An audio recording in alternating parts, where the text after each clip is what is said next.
రీసెంట్గా 130వ రాజ్యాంగ సవరణ బిల్లు గురించి చర్చ జరుగుతోంది. దాన్ని జాయింట్ పార్లమెంటరీ కమిటీకి పంపించారు. సీఎం అయినా పీఎం అయినా ఎవరైనా సెంట్రల్ మినిస్టర్ అయినా స్టేట్ మినిస్టర్ అయినా 30 రోజుల పాటు కంటిన్యూస్గా జైల్లో ఉంటే వాళ్ళు ఆ పోస్ట్లో ఉండటానికి అర్హత కోల్పోతారనమాట. దీని గురించి చాలా రభస అవుతోంది చట్టసభల్లో.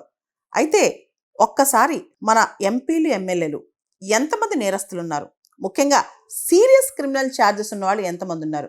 సీరియస్ క్రిమినల్ ఛార్జెస్ అంటే 5 సంవత్సరాలు అంతకంటే ఎక్కువ శిక్ష పడే నేరాల్లో ఆ ఛార్జెస్ ఉన్న వాళ్ళు ఎంతమంది ఉన్నారు చట్టసభల్లో ఈరోజు?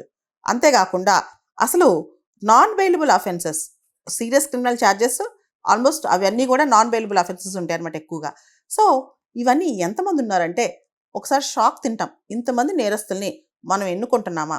వీళ్ళపైన ఇంత పెద్ద పెద్ద ఛార్జెస్ ఉన్నాయా? ఒక 5, 6, 7, 8 ఛార్జ్ షీట్లు ఫైల్ అయిన వాళ్ళైతే చాలా మంది ఉన్నారు మన చట్టసభల్లో.